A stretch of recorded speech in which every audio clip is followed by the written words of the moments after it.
Hi, this is Protocol. I've been getting a lot of requests on the plug.dj meeting for a tutorial on how I made my supersaws on my song Far Away.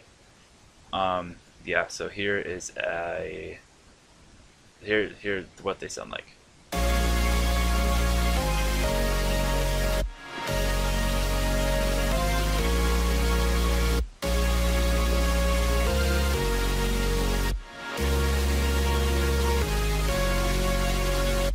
Okay, so um, this is just 5 layers, um, as you can probably tell. Um, it's this first super saw, this like base super saw, uh, just the body. I'll call it the body super saw. So we have the body super saw, the wimpy super saw,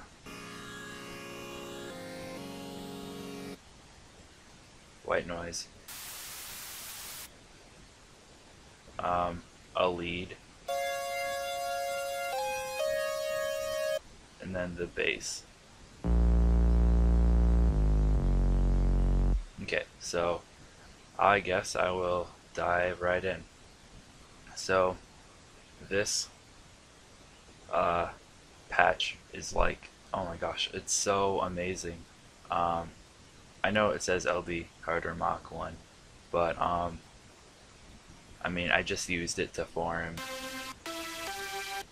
what I am using now. So basically, what this is a saw wave, 8 voices, detuned to around 3, no retrig. Um, Saw wave, 8 voices, detuned to around 4.5, no retrig. EQ so that the treble is like all the way up, and the treble frequency is around 1500.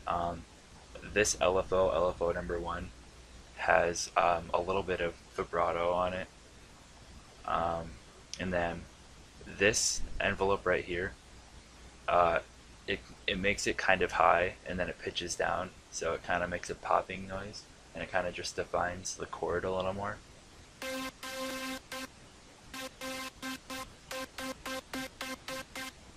Yeah, and then part B is it's basically part A, except just an octave higher, and then part B has some resonance, and then a little more drive. So that's basically just the body super saw. Um, yeah, and then the wimpy super saw is just on 3x OSC, and it's just a saw, this weird saw thing, and then a square tooth, and then the square tooth, instead of the square tooth being like the lowest note, I made it the same pitch as oscillator 1, so that it wasn't really filling up a lot of the spectrum, just the mids and the highs. Oh, hold on. Back to the body saw. This. So, I rolled up the lows. It has reverb, and that's kind of what's right here. Is this thing? Is kind of whenever it gets, it brings itself back, I guess. And then these filters, they don't do anything. They're just for they're for the whole song. They were just automated. And then I rolled off the lows and dipped the treble a little bit, so it wasn't super crisp. The wimpy one, it has a phaser on it, and I rolled off the lows right here and boosted this. Not very much though. Yeah, super cool. And then white noise. That's it. I rolled off the highs, and it's high passed. It's boosted kind of, so that it's high and it doesn't have very many low frequencies. The top lead,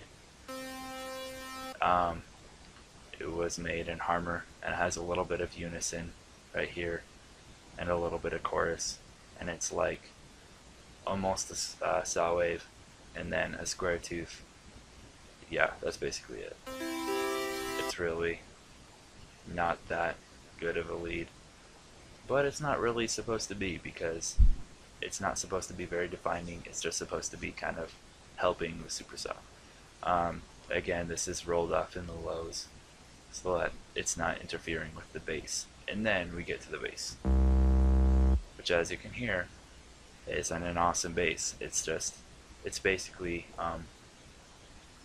the lead synth, except low, and I rolled off the highs. Very interesting, because if I didn't, it would just interfere with the supersaws. So, yeah.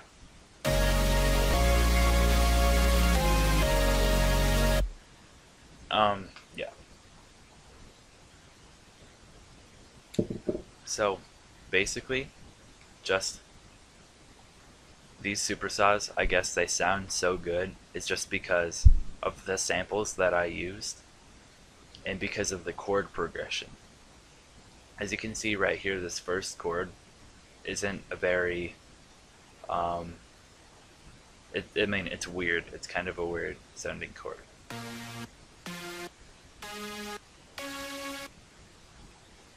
It's kind of, I guess it kind of sounds minor, but it has like a weird note in it that harmonizes pretty well.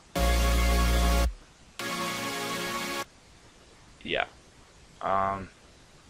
And then it's just, this whole chord progression just has a ton of weird notes that just sound good together in that kind of way.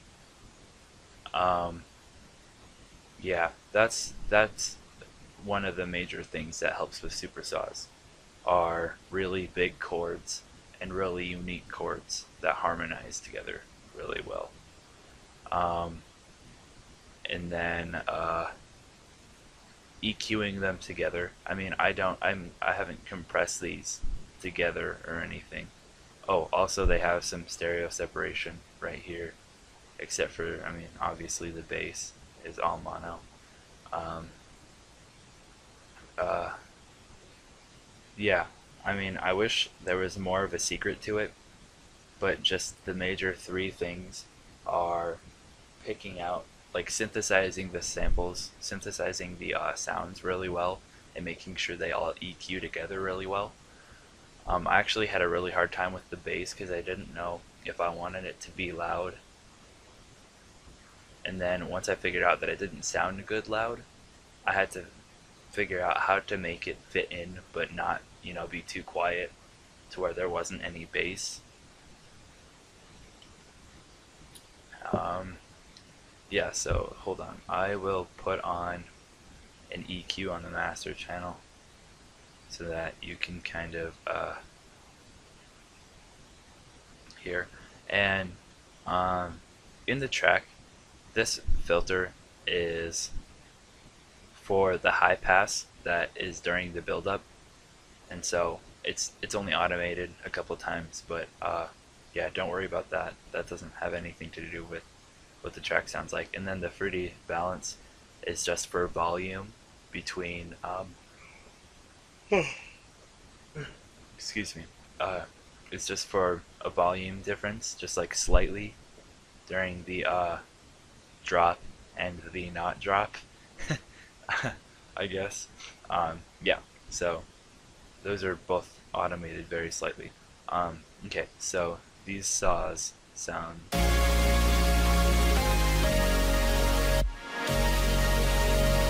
You can see it fills up the spectrum. That's exactly what you want. Yeah, it's just all about EQing and making them fit together, and the synthesis of the sounds, and yeah. So for the side chaining, what I did, since this is house, I don't like using a limiter to side chain. I think I only have a limiter on this one just to actually compress it a little bit, or I don't know. I don't know what it's used for. I don't remember what I used it for. I think I just used it to limit the sound so it wasn't super super dynamic, so it was kind of leveled off. Yeah, so for side chaining I used Kickstart, which I know is kind of cheaty, but it's just so useful and it's just so good. Yeah, I used quick chain on all of them, but I layered it with gross beat, and I kind of did my own really sharp side chaining thing. So I'll show you what that sounds like alone with the side chaining, and then with the drum samples. So did I turn that on? Yeah, so it sounds like that. And so the drum samples that I used, here's the kick that I used. Uh, I layered it. I have a like 30 or something kicks that I layered myself. The first like 20 are really bad though. Um, yeah, so I just layered it myself, and yeah, and then I have something called the kick clap, which is kind of like a snare that I found, and it just kind of had a kind of sound to it, I guess. And so I just layered that with the kick to kind of sound like a crowd clapping. And so, hold on, this is just what it sounds like with the kick. And so it's like way too much side chaining, but this kind of kick clap thing really seals the deal. I mean, it really helps. I mean, you can still hear it, like you can still hear there's a lot of side chaining, but it like kind of makes the kick a little more full, I guess. I don't know. Yeah, so that's what I do for my Supersaws. I know it doesn't really feel like a lot. I feel like I'm actually missing something. But yeah, this is really all it is. Yeah, just the three main things for Supersaws are EQing them all together right, synthesizing the sounds well, and the chord progression really helps. Yeah, so the song that this is all used in is going to be in the description of this video. Um, Also, somebody in the plug meeting wanted to remix it, and so I have a pack full of the stems of just this chord progression, and then the MIDI of the chord progression, the lead, and the bass. So if you want to remix it, that would be really fun. I'd love to hear it. Yeah, and this song is free to download, so you should definitely go download that. And yeah, I guess that's really it. Thank you for watching, and if you have any other questions or you want me to uh, show another example of some supersaws that I've done, that would be just message me on SoundCloud or on Reddit. So yeah, thank you a bunch and have a fantastic day.